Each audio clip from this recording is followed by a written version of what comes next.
ایک جوہری تھا سنیارا، تو اس نے مختلف ڈبیاں کھول کے لوگوں کے سامنے رکھی اور ایک موتی نکال کر کے کہا کہ یہ موتی شب افروز ہے، رات کو چمکتا ہے، اور اس وقت دنیا کے اوپر جو قیمتی ترین موتی ہیں ان میں سے ایک موتی یہ میرے پاس ہے۔ خیر اس نے اپنا سامان سمیٹا تو اس مجلس میں ایک چور بھی بیٹھا ہوا تھا، اس کے دل میں لالچ آ گئی، تو اس نے اس جوہری سے کہا کہ جناب کہاں کے ارادے ہیں؟ تو اس نے کہا کہ میں بمبئی جا رہا ہوں۔ اس نے کہا واہ واہ کیا اچھا ہوا، میں بھی تو بمبئی جا رہا ہوں، تو چلو اکٹھا سفر ہوگا۔ وہ جوہری سمجھ گیا اس کی نیت کے کھوٹ کو کہ یہ میرا ہم سفر تو نہیں ہے، اس کا دل آ گیا ہے اس موتی پہ اور مجھ سے ہر صورت یہ موتی چرانا چاہتا ہے۔ لیکن وہ بھی بڑا سمجھدار تھا، اس نے کہا آ جائیے کوئی بات نہیں۔ سفر چلتا رہا، رات ہوئی، جب سامان اتارا اور سونے کی تیاری کی تو وہ جو اس نیت سے ساتھ ہم سفر بنا تھا اس نے بھی اپنی قمیض اتار کے لٹکا دی، اور اس جوہری نے یوں کیا کہ نظر بچا کے وہ ڈبیا قیمتی موتی والی نکال کر کے اس کی جیب میں ڈال دی اور خود بے فکر ہو کے سو گیا۔ جب یہ خراٹے لینے لگا تو چور اٹھا، اس کا سامان ٹٹولا، اس کی جیبیں دیکھیں، سارا دیکھتا رہا۔ خیر دن چڑھ گیا، جوہری اٹھا، اس نے نظر بچا کر کے اس کی جیب میں ہاتھ ڈال کر کے وہ موتی اپنی جیب میں ڈال لیا۔ صبح جب ناشتے پہ بیٹھے تو اس چور نے باتوں ہی باتوں میں بات کی، وہ آپ کے موتی کی چمک شمک نظر نہیں آئی رات کو؟ تو وہ ہنس کے کہنے لگا نہیں میرے پاس ہی تو تھا، اور جیب سے نکال کے سامنے رکھ دیا۔ دل ہی دل میں بڑا حیرت زدہ ہوا، میں نے تو سارا ٹٹولا، یہ اگر کہیں تھا تو مجھے کیوں نہیں ملا؟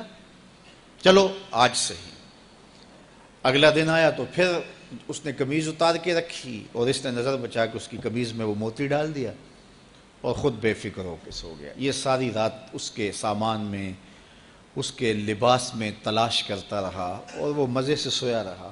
صبح اٹھا اور نظر بچا کے اپنی جیب میں ڈال لیا۔ ناشتے پہ پھر بات کی کہ وہ آج بھی کوئی چمک شمک دکھائی نہیں دی۔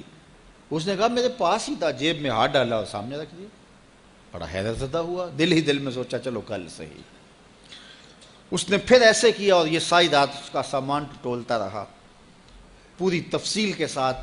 خیر جب صبح ہوئی تو اس نے پھر نظر بچا کے اپنی جیب میں وہ موتی رکھ لیا تھا، تو اس نے پوچھا وہ رات والا موتی آپ کا نظر نہیں آیا جس کو آپ کہتے تھے چمکتا ہے؟ کہا وہ ڈبیا میں رکھا ہے اس لیے چمک دکھائی نہیں دی، تھا تو میرے پاس ہی، اور جیب میں ہاتھ ڈالا اور سامنے رکھ دیا۔ یہ سر پکڑ کے بیٹھ گیا، میں روز اس کی جیب ٹٹولتا ہوں، سامان بھی دیکھتا ہوں، یہ رکھتا کہاں ہے؟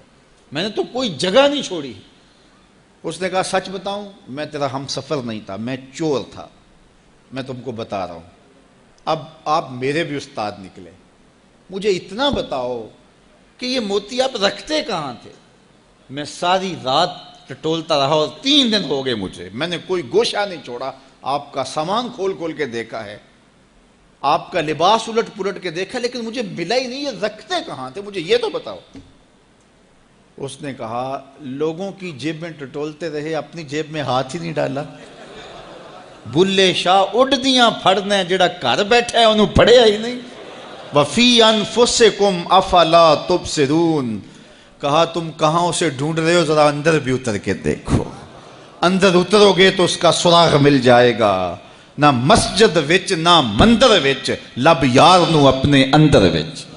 جب اپنے اندر اترو گے تو پھر سراغ زندگی نصیب ہو جائے گا، عرفان ذات ہوگا تو پھر عرفان الہی نصیب ہوگا۔ لیکن ہم دائیں بائیں ڈھونڈنے نکلے لیکن اپنے اندر اتر کے نہ دیکھا۔ تو سراغ زندگی ملتا ہی تب ہے جب اس کی چوکھٹ پہ جھکنا بندہ سیکھ جاتا۔ تو اس کی چوکھٹ پہ جھک کر کے زندگی کی سربلندی حاصل کیجئے اور مقصد زندگی حاصل کیجئے۔